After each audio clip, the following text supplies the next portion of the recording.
The Black-Eyed Child. My name is Alex Thompson, a senior economics major at the University of Chicago. Life as a college student in the Windy City is onto the glamorous ride everyone imagines. It's a non-stop grind. Early morning commutes on crowded L trains. Afternoons buried in the library stacks poring over textbooks until my eyes ache. And late night shifts at whatever job fits my chaotic schedule to pay for tuition, rent, and the endless stream of other expenses. My family back in a small town in rural Illinois isn't rolling in money. Dad works long hours at a factory. Mom picks up shifts as a nurse. So I've been hustling on my own since I started college. I do picky about jobs as long as they don't clash with classes and help me stay afloat. That's how I ended up working the graveyard shift at a small 24/7 convenience store on the outskirts of the city. A lonely spot about 20 miles from downtown, nestled between endless cornfields and scattered old farmhouses along a dusty highway. The store was called Quickmart 24, a squat building with floor-to-ceiling glass windows that let you peer straight through to the empty road beyond. Inside, the shelves were neatly stocked with snacks, sodas, cigarettes, lottery tickets, and basic groceries for the locals. The fluorescent lights buzzed overhead day and night, casting a harsh, sterile glow that made everything feel colder and more detached after dark. The ancient air conditioner hummed and rattled constantly, like a wheezing beast on its last legs, mixing with the occasional gusts of wind whistling through the door cracks, carrying the scent of damp soil and decaying leaves from the fields. My shift ran from 10 p.m. to 6 a.m. The early hours were bearable, with the odd trucker stopping for coffee or a night owl grabbing gas. But after midnight, especially around 2 a.m., the place turned into my personal isolation chamber.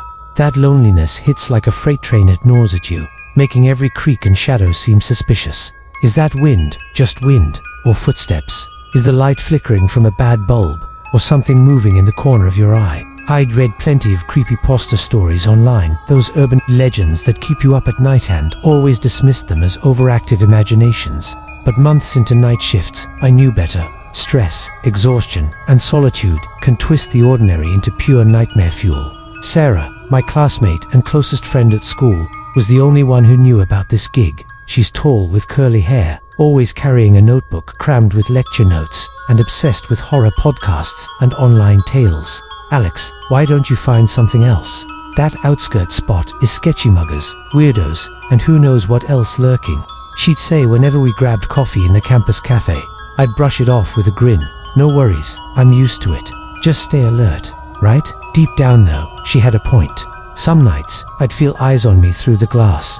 Even when the highway was dead empty, nothing but darkness and the chirp of crickets. Sarah was the one who'd introduced me to Creepypasta, sending links about black-eyed children, kids with pitch-black eyes who show up at night in the States, asking to come in or borrow something simple. If you say no, they vanish. If you let them, they bring ruin, insanity, disappearances, death. She loved that stuff. Read this, Alex. It's chilling. They're not human demons in disguise. I'd laugh it off as internet fiction, but in American folklore, especially in the Midwest, there are twists. Spirits of kids lost in old mine collapses or farm accidents. Black-eyed, from the darkness, wandering on eerie nights to find a host. Old Joe, the grizzled night patrolman who cruised the rural roads, was my regular midnight buddy. In his late 60s, with leathery skin from years under the sun and a limp from some ancient injury, he'd pull up in his beat-up pickup around 1 a.m. for black coffee and a chat. This area's got ghosts. Kid, he'd rasp in his gravelly voice, scarred from too many cigarettes. Old native burial grounds in those field spirits rise on foggy nights. Don't invite him in. I'd chuckle, thinking he was spinning yarns to pass the time, but his stories lingered. He'd talk about kids who died in a mine collapse back in the 1920s. Eyes turned black from the eternal dark, roaming highways to borrow things and possess the living. If you see a strange kid, don't let him near. They're never alone, he'd warn, staring out into the night through the glass. That night, October 31st, Halloween, when folklore says the veil between worlds thins was, when everything shifted into terror. The weather was unnaturally chilly for Midwest fall, with fog rolling in thick from the cornfields, like ghostly tendrils. The wall clock hit 2 a.m. exactly. I was slumped behind the counter, scrolling my phone to fight off sleep. Sarah had texted earlier, Alex, watch out tonight. Halloween in the sticks. Total creep factor. Don't doze off. I shot back a thumbs up. All good here. Got energy drinks on standby. but something felt off-normal, yet not. Like reality was subtly warped, and I was at its epicenter. The wind kicked up suddenly, howling fiercely and shaking the glass doors with a low, almost human moan. I looked up from my screen. At first, nothing, just the desolate highway under the flickering streetlight a few yards away. The yellow glow cast long, twisted shadows on the cracked asphalt. Then, from the field's edge, maybe materializing from the fog, a small figure emerged. It moved slowly, deliberately, gliding more than walking. As it neared the light, I saw a child, around 10 to 12 years old, in a simple white hoodie and jeans, long stringy hair obscuring half their face. The kid stopped about 15 feet from the door, standing stock still, head slightly bowed, but eyes locked straight inside right at me. My heart raced. Kids don't wander out here, especially not this late. A runaway from a nearby farm, a hitchhiker's child. But the white clothes were pristine, unnatural, and the motionless stance screamed wrong. I stood, approached the glass, and waved. "Hey, kid, you alright? What are you doing out here alone?" I shouted through the pain. No reaction. The child stayed frozen, unblinking, like a mannequin. The store's fluorescence reflected on their skin, creating bizarre shadows that made the face look distorted, pale as a corpse, features off-kilter. I squinted. Their eyes were black, solid black, no whites, no pupils, just inky abysses devouring light. I blinked rapidly, blaming tiredness or fog tricks, but they persisted. Two endless voids staring back. Sarah's stories flooded my mind like a torrent. Black-eyed children, urban legends across the US, kids with coal eyes knocking at doors at night, begging entry or a favor. Deny them, they fade. Grant it, they invade your life with doom. In Midwest twists, they're echoes of mine disasters. Black-eyed from suffocating dark, haunting highways on Halloween to seek vessels among the lonely. With the fog and isolation, it felt horrifyingly real. I cracked the door, the bell jingling like an alarm. Cold air surged in, reeking of wet earth and rot, like a fresh grave. "Kid, where are your folks? Come in, it's freezing, I'll call help." The child's head tilted, voice emerging monotone, emotionless, like a glitchy recording. "Let me use your phone for a minute." The words lingered unnaturally. Not a kid's voice, too flat, too mechanical. I forced a smile. "Phone, who you calling?" "Step inside, out there's brutal." They didn't move. Repeated. "Let me use your phone for a minute." Identical tone, no variation, like a loop. Chills spider-webbed my spine. This was wrong. I slammed and locked the door, retreating to the counter. Glancing out, the child hadn't budged, still, staring, unyielding. Minutes dragged. 2:05, 2:10, 10 minutes motionless. I snapped a photo through the glass, blurry from reflections, but the figure clear, tiny, pale, voids for eyes. Texted Sarah, "Kid outside, black eyes, standing still, weird air." She replied fast, "Alex, don't open, black-eyed kids, no favors, call cops or Joe." Wind roared again, rattling everything. The child mouthed words, audible through glass. "Let me use your phone for a minute."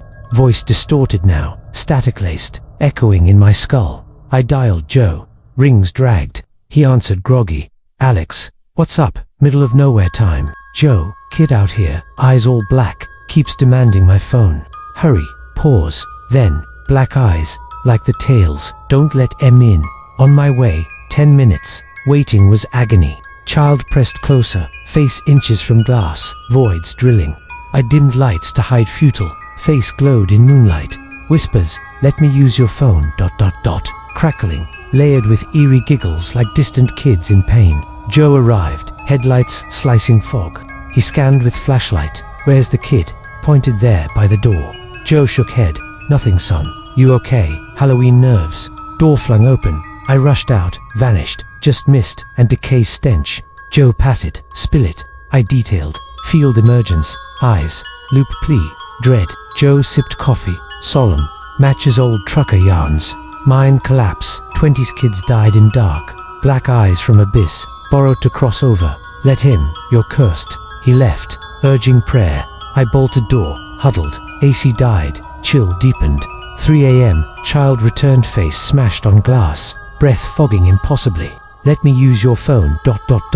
Raspy sobs and screams woven in. Panic peaked. Called Sarah back, voice mutating. "Help. Stay locked. Trap. Dawn. Soon." Pressure mounted. Store. Iced over. Frost on windows despite heat. Hallucinations. Shadows slinking shelves. Child footsteps inside. Rot reek intensifying. By 4 a.m., voice a tormented chorus. Let ... me ... use ... your ... phone ... dragging, begging, menacing. I broke opened door. Gale blasted. Name, why phone? Where from? Smile split too wide. Teeth jagged. I'm Luna. Let me use your phone for a minute. Luna-like. Moon madness. In Joe's lore, a collapsed mind victim. Damned to haunt. Trembling, I handed phone. Dialed gibberish. Whispered darkened tongues with cries. Soul, borrow, ... eternal stay. Returned it. Stepped in. Door slammed. Lights shattered. Arctic gripped. Luna turned. Voids consuming. Thanks. With you forever. Screamed. Pounded glass. Locked in. Joe. Smashed entry. Alex. Empty. Alone. Morning. Cops checked CCTV. No child. Me solomotoring. Let me use your phone. Inviting air. Panicking. My eyes on tape. Solid black. Quit. Moved city center. But Luna lingers. 2 a.m. whispers. Let me use your phone. ...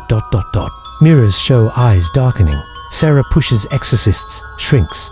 Joe vanished. Truck in fields. Luna's embedded. Soon. I'll roam highways. Black-eyed. Borrowing souls. Sometimes. Sleepless. I wonder. Hallucination from shifts. Or did I invite the beyond? If you work nights. Isolated. Spot black-eyed kid. Remember. Don't open. Don't lend. Once in. Escape's impossible.